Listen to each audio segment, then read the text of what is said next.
Okay, so starting with the preschool age group of children. So this is a really important group because it's common to, I guess, neglect this population, as a misconception out there is that this group of kids are unlikely to be affected because they're too young to really remember or develop the emotional responses afterwards. However, we know that this isn't the case and that they're also a particularly at-risk population for developing a range of traumatic stress responses. And they may actually be more vulnerable due to the rapid period of neurobiological development that goes on in this age group, and also because of the limited physical and emotional coping skills that these children have. So just generally when you think about a natural disaster, they have less physical skills to help them, run away or to swim or things like that. So, the threat to their life can be more significant. But also they have limited emotion regulation capacities, so they really are reliant on their parents to help them to cope and manage those strong reactions that they may have.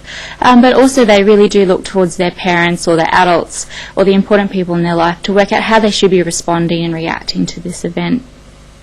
So we know if the key adults in preschool children's lives aren't coping well, they may be modelling these responses to the children, but also may be less aware or attuned to how that child may be coping as well.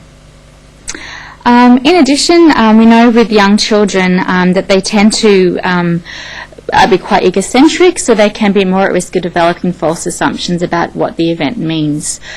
So for example, they may be more likely to interpret the flood that's happened to their house, the damage to the house, it happened because I'm bad. Also, they may be more likely to overgeneralise or catastrophise the facts they have. So, for example, because their house blew away in the cyclone, maybe every time there's a windy day, they're going to think that their new house is going to blow away again.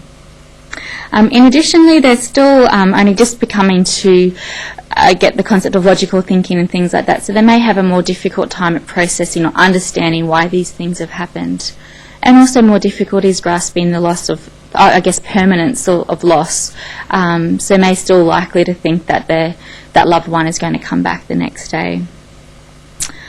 Okay, so some of these things therefore can influence the kind of responses that they have, and also because they have limited verbal capacities compared to older children and adolescents, they're more likely to present with symptoms in behavioural ways. So some common responses that we see in this age group are first of all reliving the trauma through their play. So it's quite common and normal to a degree to see children playing out scenes of the natural disaster, but for some children they can become quite stuck in this and play over the devastation over and over again. So playing out the water coming in and washing their toys away, or the cyclone knocking down the buildings over and over again. So over time you should see these children start to come into more positive ways of play, so acting out the service workers coming in and cleaning up the place. However, if a child remains stuck in that scene, it may be a sign of ongoing distress. In addition to play, they may draw out things that they've seen. Also, young children may have increased nightmares after the event. However, the content isn't always recognisable. And they also may become visibly, emotionally or physically upset when they're around any type of reminder of the disaster experience. Avoidance is something that happens in this age group but may be less obvious to parents. But signs might be if a discussion going on in the classroom, the child may become upset and have a tantrum to try to avoid having to think about what happened. Teachers in the classroom may observe heightened arousal. So this is when children start to become more jumpy, they have difficulty sitting still, easily startled by loud noises going on around them. One of the biggest things that we'll see is more the behavioural changes. So in children, this is increased fussiness and irritability, more extreme temper tantrums, more attention seeking and fussiness. And whilst it is common to see some of these things in the younger group of kids, they tend to be more extreme or more intense after a natural disaster. Often these children also become more clingy or more anxious when they're separated from their parents. So I guess at drop-off times in the morning, children will have more difficulties separating from their parents, or even more difficulties separating from a teacher in the classroom.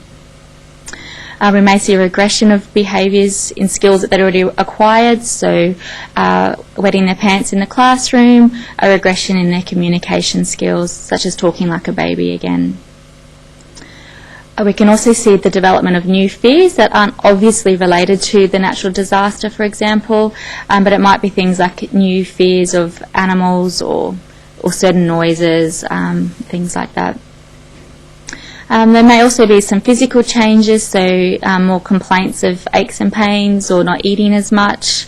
And also when the children are having more cleanliness or behavioural problems, this can start to create problems with the parents or the teachers. And also if the children are reacting in more aggressive ways, such as hitting and kicking and biting, this can also impact on their relationships with their peers.